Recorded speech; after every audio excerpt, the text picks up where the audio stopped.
तावड़े के खिलाफ एफआईआर दर्ज हो गई है। तो विनोद तावड़े के खिलाफ एफआईआर दर्ज हो गई है। विनोद तावड़े पर आरोप है पैसे बांटने का। चुनाव आयोग ने ये एफआईआर दर्ज करवाई है। बीजेपी प्रत्याशी राजन नाइक पर भी एफआईआर दर्ज हुई है। विनोद तावड़े जिन पर आरोप है पैसे बांटने का, उन पर भी एफआईआर दर्ज हुई है। चुनाव आयोग ने एक्शन लेते हुए तुरंत एफआईआर दर्ज करवाई है। बीजेपी प्रत्याशी जो हैं उनके खिलाफ भी एफआईआर दर्ज की गई है। तो बड़ी अपडेट हम आपको दे रहे हैं, पूरा मामला भी हम आपको बता देते हैं। इससे पहले एक वीडियो वायरल हुआ था जिसमें बीजेपी नेता विनोद तावड़े पैसे बांटते हुए दिख रहे थे। हालांकि विनोद तावड़े ने इस बात से साफ इनकार किया, साफ कह दिया कि उन्होंने पैसे नहीं बांटे हैं, चुनाव आयोग जांच कर ले। लेकिन अभी फिलहाल इस मामले में बड़ी अपडेट यह है कि विनोद तावड़े के खिलाफ एफआईआर दर्ज कर ली गई है।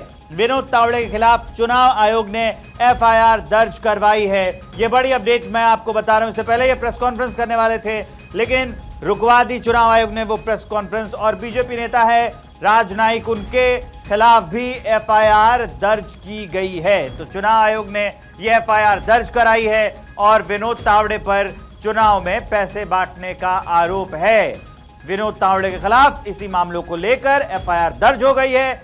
चुनाव आयोग ने ये एफआईआर दर्ज करवाई है। इसके साथ साथ जो बीजेपी प्रत्याशी हैं राजन नाइक, उनके खिलाफ भी एफआईआर दर्ज की गई है। इस पूरे मामले में आपको पूरा प्रकरण एक बार फिर से मैं समझा देता हूं।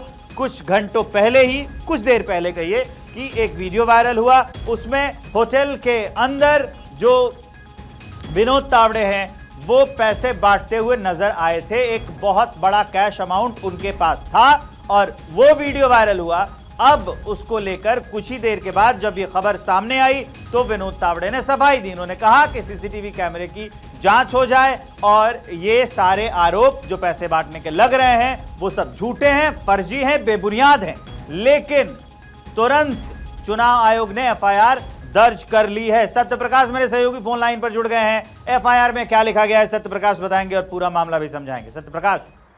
बिल्कुल, देखिए मामला महाराष्ट्र के वसई जिले का है, जहां पर लगातार जो है चुनाव आयोग की निगाहें बनी हुई है। चुनाव आयोग ने इस पूरे मामले में एफआईआर दर्ज करते हुए विनोद तावड़े और जो नाइक है उनके खिलाफ जो मामला दर्ज किया गया है, क्योंकि इस पूरे मामले में उद्धव ठाकरे ने भी तुरंत कार्रवाई की मांग की थी, नाना पटोले ने भी इस पूरे मामले में मांग की गई थी। लेकिन जो आंकड़ा वायरल किया जा रहा है, 15 करोड़ घुमाए गए, 5 करोड़ रुपए के आंकड़े आ रहे हैं, उस पर जो है चुनाव आयोग की जानकारी नहीं दी गई। लेकिन चुनाव आयोग बिल्कुल सख्त रवैया अपनाते हुए एफआईआर दर्ज किया है। जानकारी यह है कि क्षितिज ठाकुर को भी पुलिस अपने साथ लेके गई है, जिनका बयान दर्ज किया जा रहा है। उन्हीं के बयान के आधार पर आगे की जो है जांच शुरू की जाएगी।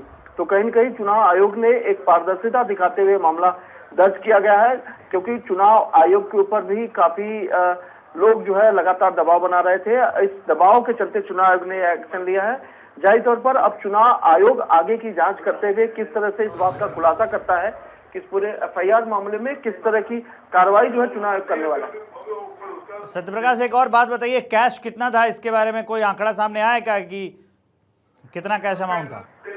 देखिए, चुनाव आयोग ने कैश को लेकर आंकड़ा नहीं दिया है, लेकिन जो प्राइमा फेसी जानकारी है कि 5 करोड़ रुपए जो है फ्रीज किए गए हैं, जिसकी जांच जो है चुनाव आयोग कर रहा है।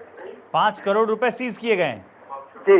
और वीडियो के बारे में क्या जानकारी? उसके बारे में कुछ एफआईआर में लिखा गया है, उसे मेंशन किया गया है क्या?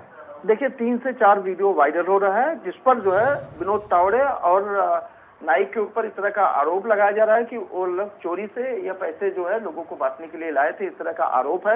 लेकिन चुनाव आयोग की तरफ से इस पर कोई अभी जानकारी नहीं दी गई है। चुनाव आयोग सिर्फ यही जानकारी दे रहा है कि हमने मामला दर्ज किया है। और इस पूरे मामले में जो वीडियो वायरल हो रहे हैं वो अलग अलग लोकेशन के वीडियो हैं। हालांकि पुलिस भी उसमें दिखाई दे रही है। पुलिस लगातार लोगों को बीच बचाव भी करती नजर आ रही है। लेकिन इस पूरे मामले में चुनाव आयोग का क्या एक्शन रहेगा, इस पर लोगों की निगाहें हैं। हालांकि चुनाव आयोग ने प्राइमा फेसी एफआईआर दर्ज करके आगे की जांच करने की बात कर रही है। ठीक है, बहुत बहुत शुक्रिया। आप इस पूरी खबर पर नजर बनाए रखिए, जैसे अपडेट होगा हम दर्शकों